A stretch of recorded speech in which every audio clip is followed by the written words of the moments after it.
Video like जरूर कर लीजिए और ऐसे वीडियो लगातार फ्री में पाने के लिए चैनल को तुरंत सब्सक्राइब कर लीजिए और बेल आइकन को जरूर टैप कर लीजिए ताकि आगे भी सारे वीडियो आपको मिलते रहे। यूट्यूब में फॉलो करते हैं तो प्लीज ये वाला फ्री टेलीग्राम चैनल जरूर ज्वाइन कर लीजिएगा। सारे नोटिफिकेशन सारे अपडेट यहीं पे आते हैं, ध्यान रखिए।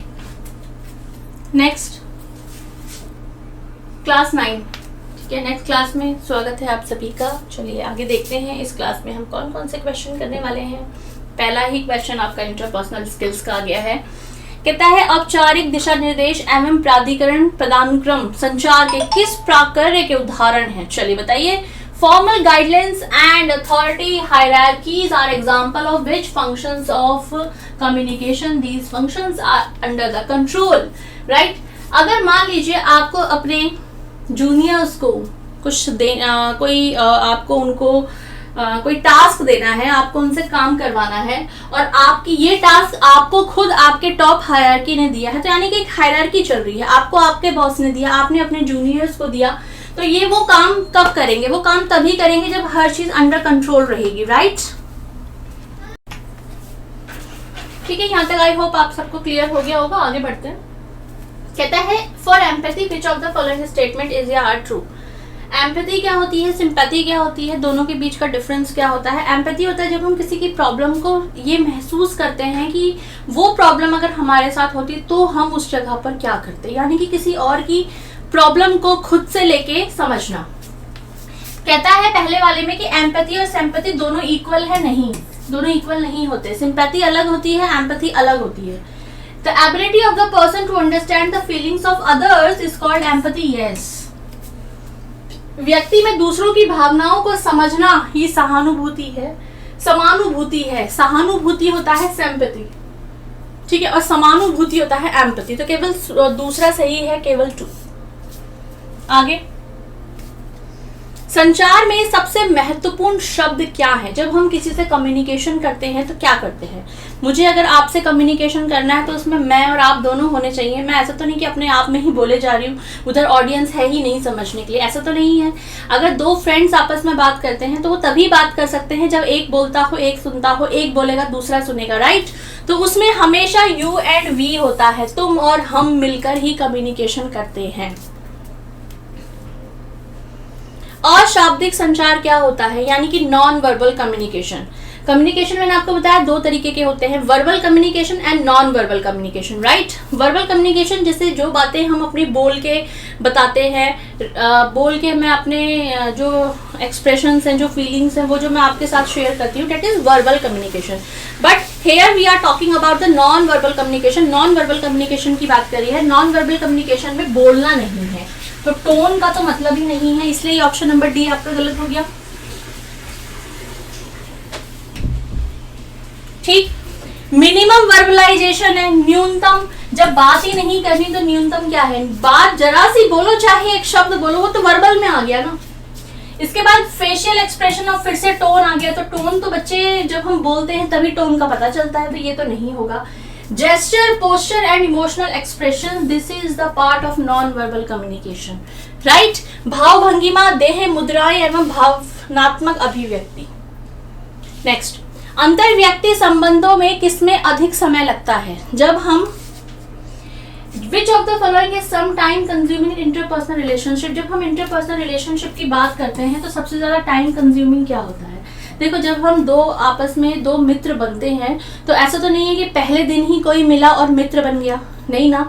उनके बीच में बातचीत होती है, उनके विचार आपस में बदलता, एक दूसरे के साथ वो अपने विचारों को साझा करते हैं, फिर एक दूसरे के प्रति उनका ट्रस्ट डेवलप होता है। तो जो मेन प्रोसेस होती है जिसमें टाइम लगता है वो है ट्रस्ट बिल्डिंग टेक्स प्लेस, ठीक है।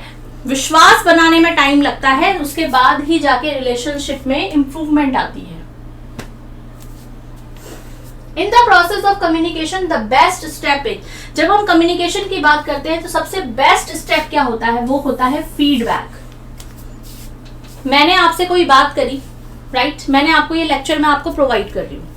अब ये लेक्चर बच्चे यूट्यूब पे जाएगा या हमारे ऐप पे जाएगा, डिपेंड्स ऑन द ज्ञान सर।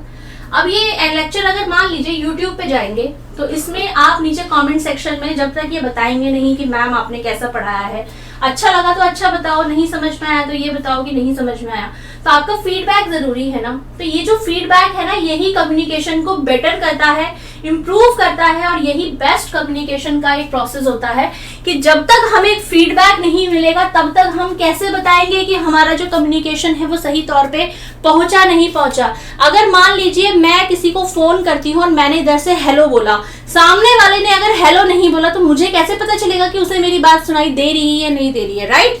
तो फीडबैक आना बहुत जरूरी है। So option number D is your correct answer, right? चलिए नेक्स्ट क्वेश्चन की तरफ मूव करते हैं बच्चे।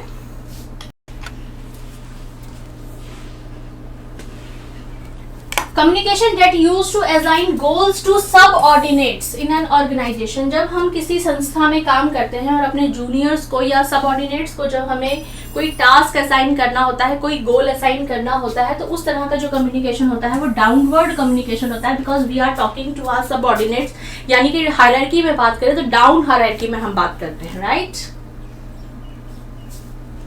चलिए मैथ्स का क्वेश्चन आ गया। अच्छा क्वेश्चन है, इसको मैं बहुत आराम से अच्छे से समझाऊंगी आपको, क्योंकि मैथ्स और रीजनिंग करने में बड़ा मजा आता है, क्योंकि कैलकुलेशंस होती है ना। कहते हैं दिए गए वृत्त का क्षेत्रफल 36 पाई है। सबसे पहले तो मेरे बच्चे आपको ये पता होना चाहिए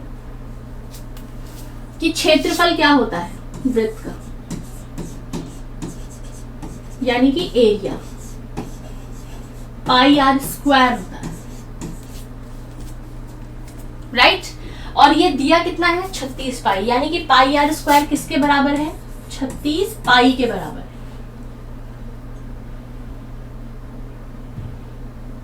पाई से पाई कैंसिल, आर की वैल्यू 6 आ गई, यानी कि रेडियस कितना आ गया इस सर्कल का? 6 आ गया। इसके बाद कहता है इसको 6 बराबर भागों में बांटा गया है। 6 बराबर भागों में, देखो 1 2 3 4 5 6 भागों में इसको बांटा गया है। तो सबसे पहले बात कर लेते हैं सरकमफेरेंस की।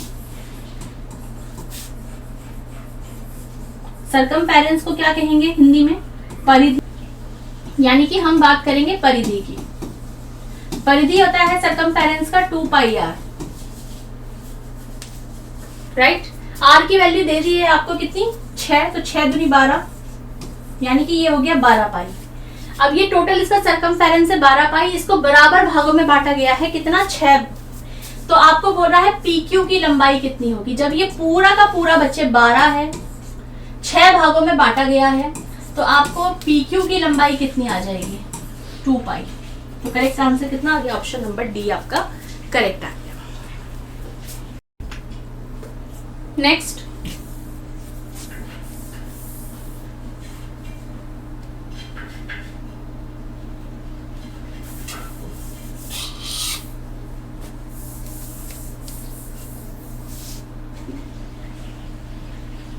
नेक्स्ट कहता है x plus y plus y by x जो है वो 2 के बराबर है। तो x square plus y square upon में एक्स वाई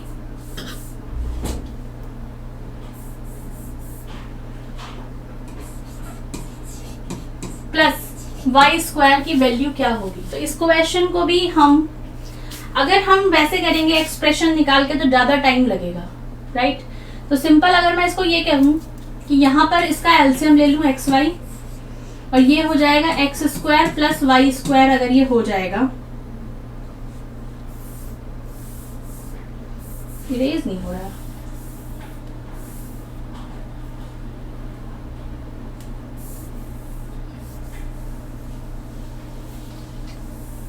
ठीक है? तो ये नीचे आ जाएगा एक्स वाई, ये 2 के बराबर है। अब यहाँ पर मेरे को ना वैल्यू पुट कर करके आंसर देखना होगा, क्योंकि डायरेक्ट अगर मैं इसको करूंगी तो लेंथी जाएगा। सिंपल है, hit and trial method use करेंगे, वैल्यू पुट करेंगे। अगर x को भी अगर मैं 2 मान लूं और y को भी अगर मैं 2 मान लूं, देखो तो 2 दूनी 4, 2 दूनी 4 और ये 2 दूनी 4, तो 4 और 4 8 अपॉन में 2, 4 दूनी 8, तो LHS और RHS बराबर आ गया। यानी कि मैं यहाँ पर x की और y की वैल्यू 2 2 मान सकती हूँ। अब जब मुझे यहाँ पे पता चली गया है कि इसकी वैल्यू यहाँ पे 2 2 है, तो मैं यहाँ पर सीधा रखती हूँ ना, x की वैल्यू 2 है तो 2 दूनी 4, y की वैल्यू भी 2 है, 2 दूनी 4, राइट? फिर यहाँ पर 2 दूनी 4 और ये 2 दूनी 4, तो 4 और 4 8 अपॉन में 4 और 4 8, तो कैंसिल होके आंसर कितना आएगा 1. So correct answer is 1, option number D. Clear? Next, ratio, अनुपात. यदि एक्स वाई जेड धनात्मक पूर्णांक हैं यानी कि पॉजिटिव इंटीजर्स हैं, तो इस प्रकार कि एक्स रेशो वाई जो है वो दे रखा है आपको 1:2 और वाई रेशो जेड आपको दे रखा है 3:5. ये दे रखा है. आपको वैल्यू किसकी निकालनी है? इसकी. तो ये क्या हो जाएगा बच्चे, यहाँ पे जब हम x, y, z तीनों का यहाँ पर रेशो निकालेंगे, यानी कि x, y और z जब तीनों का निकालेंगे तो इन दोनों का कैसे निकालेंगे देखो रेशो. पहले इसका मल्टीप्लाई 3 1 जा 3, फिर इन दोनों का मल्टीप्लाई 3 2 जा 6 और फिर इन दोनों का 5 2 जा 10. तो ये आपका तीनों का रेशो आ गया. अब वैल्यूज रख दो यहाँ पे. 5x minus 3y plus z. x की जगह पे 3 रख दो तो 5 3 15, y की जगह पे 6 रख दो, 6 3 18 और z की जगह पे 10 रख दो. तो 15 और 10 25, ये आ जाएगा कितना 7. ठीक है. अब इसमें से कौन सा नंबर है जो 7 से भाग हो रहा है? सिर्फ और सिर्फ 196. 196 आपका 7 से भाग होता है. सो करेक्ट आंसर आ जाएगा 196. ठीक है.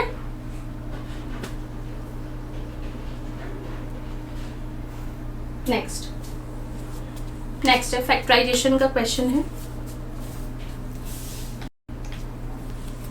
यदि बहुपद x का cube plus 4x square minus 3x minus 18 का एक गुणनखंड x माइनस 2 है, तो इसके अन्य गुणनखंड क्या होंगे? बच्चे देखो अच्छा क्वेश्चन है, इसको ध्यान से समझना. आपके पास जो इक्वेशन दी है वो है x का cube plus 4x square minus का 3x माइनस का 18.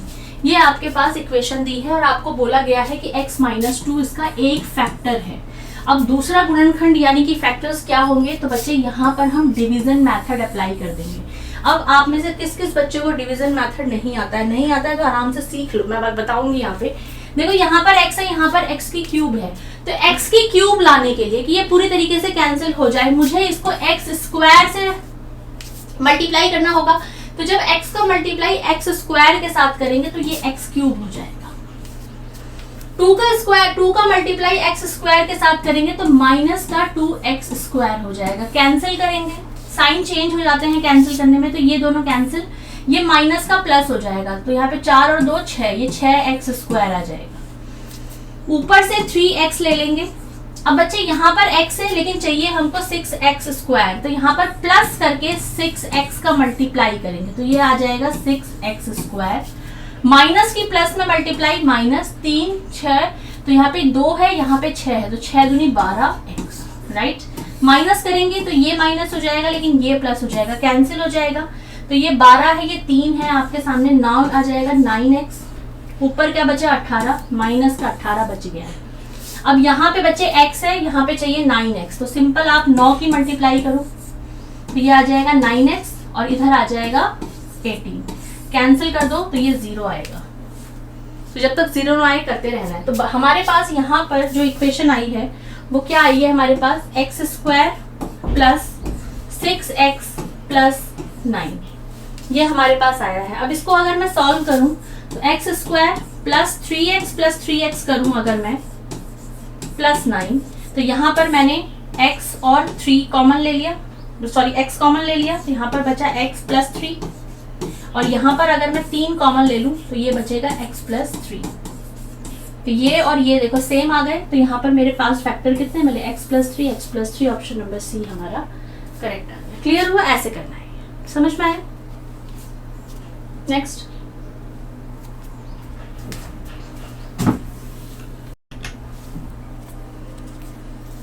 मिसिंग नंबर का क्वेश्चन है. यहाँ पर क्वेश्चन मार्क की जगह पे क्या आएगा ये आपको बताना है. ठीक है.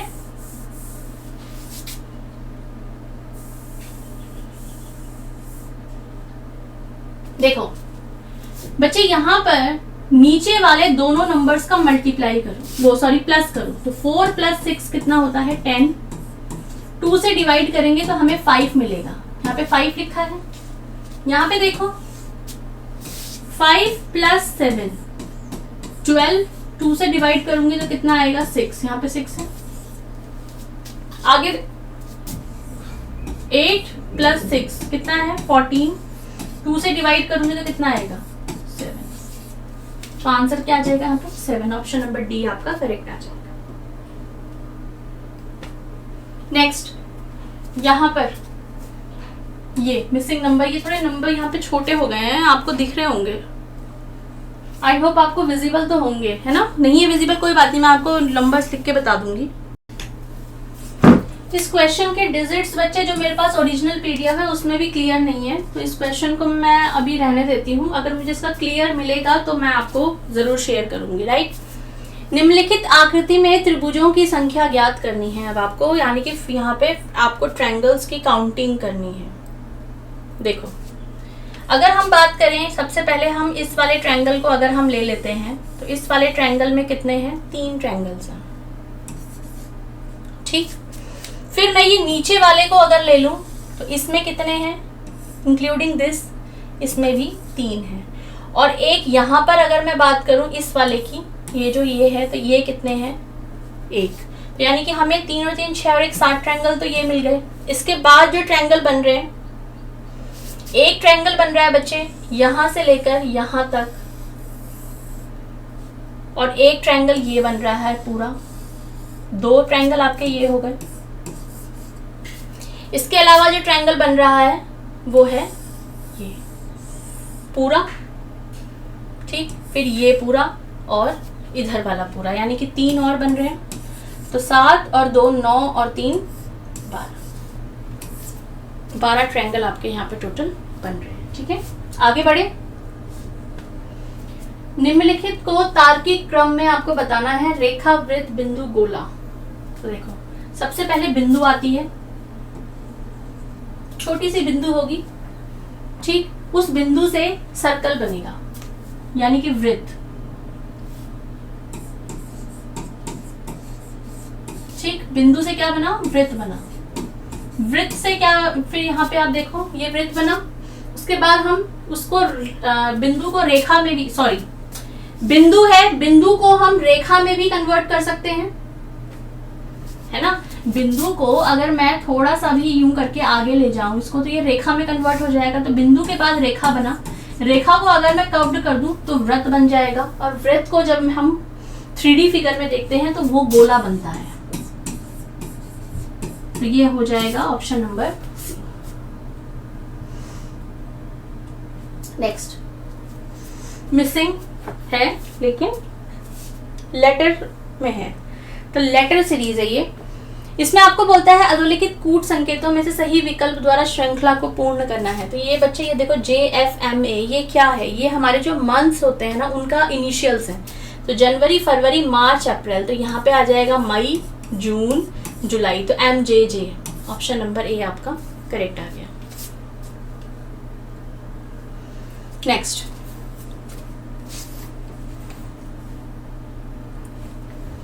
एक पिता की उम्र उसके पुत्र की उम्र की 9 गुनी है तथा माता की उम्र उस पुत्र की 8 गुनी है। पिता और माता की उम्र का जो योगफल है वो 51 वर्ष है, यानी कि 51 है। तो पुत्र की उम्र क्या है, मान लीजिए यहाँ पर मैंने पुत्र की उम्र जो है यानी कि सन की जो एज है वो मैंने x मान ली। तो पिता की उम्र कितनी हो जाएगी 9 गुनी है, तो फादर हो जाएंगे 9x।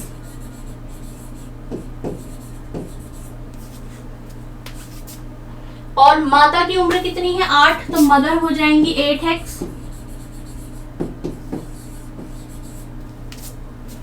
दोनों माता और पिता दोनों की उम्र का योगफल 51 है, तो यानी कि 9 और 8 17x। ये किसके बराबर है 51 के बराबर है। तो x की वैल्यू कितनी आ जाएगी 3। x की वैल्यू 3 आ गई, यानी कि पुत्र की उम्र आ गई। पुत्र की ही चाहिए 3 साल। अगर फादर की पूछता तो 27 साल, मदर की पूछता तो 24 साल। Next, choose the correct part of speech या word class of the word interesting. इस वर्ड का बताना है कि इसका पार्ट्स ऑफ स्पीच आपको आइडेंटिफाई करना है। 8 पार्ट ऑफ स्पीच होते हैं, noun, pronoun, verb, adverb, adjective, conjunction, interjection. ठीक है, अब आपको पूछा दिस बुक इज इंटरेस्टिंग, ये बुक क्या है? इंटरेस्टिंग है। इस बुक की क्वालिटी के बारे में यहाँ पर बताया गया है, तो एडजेक्टिव है। यहाँ पे बुक जो है वो नाउन है, नाउन की क्वालिटी इसको जब हम बताते हैं तो वो हमारा एडजेक्टिव होता है। Which of the following is wrongly spelled, इसमें से किसकी स्पेलिंग रॉन्ग है? होपफुल, ट्रूली, होली या ऑफुल? देखो, होपफुल ठीक है, होली ठीक है, ऑफुल ठीक है क्या? ऑसम तो ऐसे लिखते हैं, ये कितनी ऑसम है यार। और ऑफुल ठीक है। ट्रूली गलत है, ट्रूली ऐसे आता है TRULY, ई नहीं आएगा। ठीक है, next fill in the blanks in the given sentence by choosing the correct option। देखो, इसमें आपको फिलअप करना है। fill in the blanks given sentence में आपको बताना है put dash the clock it is 20 minute fast। ये 20 मिनट क्या है? फास्ट है। तो बच्चे यहाँ पर put के साथ बैक आएगा, put back। ये क्या है? एक put back आपका एक फ्रेजल वर्ब होता है। put back is a phrasal verb, ठीक है, जो यूज किया जाता है जब भी हमें टाइम किसी क्लॉक का हो या वॉच का हो, जब वो ज्यादा फास्ट भाग रहा हो और उसे स्लो करना हो, तो वहां पर हम यूज करते हैं put back। तो put back is a phrasal verb that is used to reduce या slow the time जो बहुत फास्ट रन कर रहा है। तो यहाँ पर पुट बैक आएगा, ऑप्शन नंबर डी आपका करेक्ट आ जाएगा, राइट।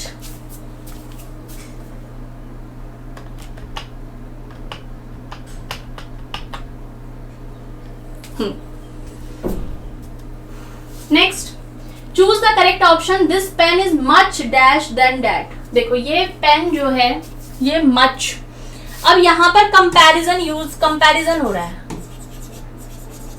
अब कंपैरिजन हो रहा है, तुलना कर रहे हैं हम, तो ऑब्वियसली यहाँ पे देन लगा है, इसलिए हमको पता चला कि ये कंपैरिजन की बात आ रही है। बच्चे, जब यहाँ पे ऑलरेडी मच लिखा है तो मोर नहीं आएगा, दा नहीं आएगा, बिकॉज दा जो यूज किया जाता है वो सुपरलेटिव डिग्री में यूज किया जाता है, जैसे द मोस्ट, द बेस्ट, है ना, सुपरलेटिव डिग्री में। बट यहाँ पे हम कंपैरेटिव डिग्री यूज कर रहे हैं, तो यहाँ पर द नहीं आएगा, मोर नहीं आएगा, क्योंकि मच ऑलरेडी लगा हुआ है। चीपेस्ट नहीं आएगा, cheapest is a superlative degree of cheap, cheaper, cheapest. तो चीपेस्ट नहीं आएगा, कंपैरेटिव डिग्री क्या है? चीपर। तो यहाँ पर आएगा much cheaper. Option number A आपका करेक्ट हो जाएगा। क्लियर? आगे देखो, change the following sentence into a simple sentence में इसको कन्वर्ट करना है। सिंपल सेंटेंस में आपका एक ही क्लॉज रहता है बस। इसके बाद कॉम्प्लेक्स सेंटेंस आता है, कंपाउंड सेंटेंस आता है। पूरी हर चीज मैंने आपको डिटेल में करवाई हुई है हमारे इंग्लिश वाले कोर्स में, जो CSAT का पार्ट है। तो CSAT का जब कंप्लीट कोर्स लोगे ना, उसमें आपको इंग्लिश भी मिल जाएगा, रीजनिंग भी मिलेगा, मैथ्स भी मिलेगा, इंटरपर्सनल स्किल्स भी मिलेगा, डिसीजन मेकिंग भी मिलेगा, सब कुछ मिलेगा भाई। उसमें आपको हिंदी भी मिल जाएगी।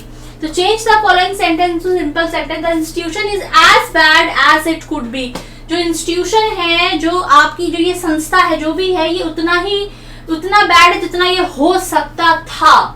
तो बच्चे, यहाँ पर इसको सिंपल में बदलना है, यानी कि सिर्फ और सिर्फ एक ही क्लॉज आएगा। तो institution is thoroughly bad, institution is so bad that we can not live. अब डैट आ गया, तो डैट तो इसको कनेक्ट कर रहा है, तो ये तो बिल्कुल नहीं होगा, क्योंकि हमको एक ही क्लॉज चाहिए। The institution is too bad to say anything. The institution is not only bad but also good. ये भी नहीं होगा। Too bad to say anything नहीं, thoroughly bad होगा, क्योंकि सिंपल एक क्लॉज चाहिए जिसमें एक ही सब्जेक्ट होगा, एक ही वर्ब होगा। ठीक है, चलिए नेक्स्ट क्लास में आपसे मिलती हूँ।